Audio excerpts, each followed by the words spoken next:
आप सभी को नमस्कार। मेरा यूट्यूब एजुकेशनल नॉलेज चैनल में आप सभी को स्वागत है।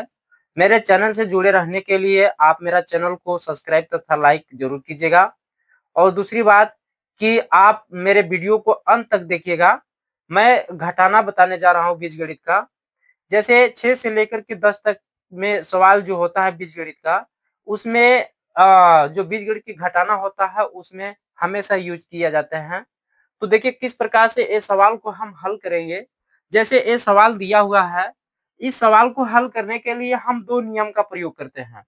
जैसे 2 तरह से हल कर सकते हैं। पहला नियम क्या है? जैसे मान लीजिए इस कोष्ठक को तोड़ेंगे, शॉर्टकट में हम इसको हल करेंगे। और एक होता है जिस तरह से अंकगणित का हम जैसे सवाल हल करते हैं, जैसे मान लीजिए 2, 4, 6, 5 इस तरह से लिख कर के हल करते हैं। तो हम इस प्रकार से भी लिख कर के इसको हल करेंगे।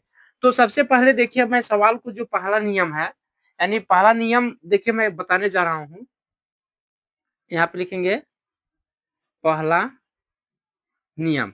तो पहला नियम देखिए क्या है? जैसे हम इस सवाल को क्या करेंगे कि इस कोष्ठक को तोड़ देते हैं। तो अगर पहले जैसे मान लीजिए सवाल दिया हुआ है, ये पहला कोष्ठक में जो मान दिया हुआ है, अगर इस कोष्ठक से बाहर यदि कोई चिन्ह होता, तो इसके अंदर के चिन्ह में क्या होता? परिवर्तन हो जाता। प्लस है तो माइनस, माइनस है तो प्लस। अगर यहाँ पे माइनस होता तब, क्योंकि यहाँ पे माइनस तो दिया नहीं है, तो इसमें कोई चिन्ह परिवर्तन नहीं होगा, इसको हम सेम कर देंगे। अब यहाँ पे माइनस है, हम क्या करेंगे? माइनस लिखेंगे।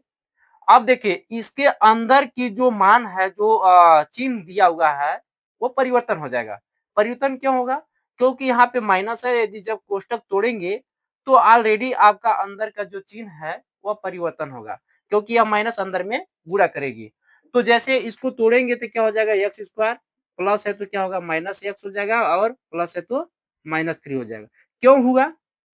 क्योंकि यह माइनस ऑलरेडी माइनस रहेगा, क्योंकि इसके सामने प्लस छुपा हुआ है। अगर हम माइनस गुणे यदि प्लस करते हैं तो क्या आता है? माइनस आता है। तो हम वही किए यहाँ पे। फिर माइनस का गुणा प्लस में करेंगे तो क्या आएगा? माइनस आएगा, वही लिखा हूँ। फिर माइनस को गुणा प्लस में करेंगे तो क्या होगा? माइनस ही आएगा। इस तरह से होगा। अब हम क्या करते हैं कि जो एक समान राशि वाला जो पद दिखाई देता है, जिसका एक समान घात होगा, अगर वो उसका पद अगर दिखाई दे तो उसको हम क्या करते हैं? घटाते हैं। जैसे एक्स स्क्वायर को हम इस एक्स स्क्वायर के साथ ही घटा सकते हैं।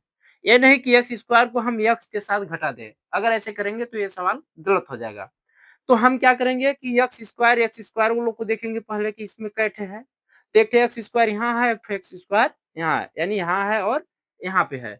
तो ये 2x स्क्वायर है और ये माइनस एक्स स्क्वायर है, यानी 1x स्क्वायर है।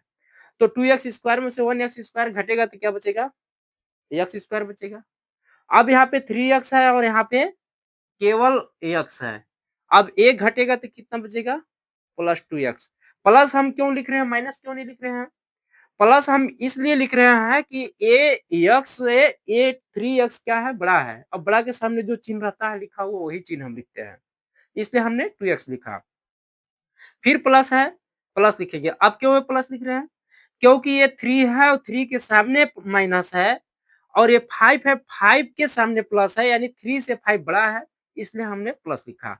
अब ये घटेगा तो कितना बचेगा? 2। ये हमारा क्या होगा? आंसर पहला नियम का। अब दूसरा नियम का देखिए। दूसरा नियम। तो दूसरा नियम का क्या है? हम पहले सवाल को जस के तस उतारेंगे, बिना कोष्टक लगाए हम उतार दे रहे हैं। इसको भी उतार देंगे, जैसे है वैसे उतारेंगे।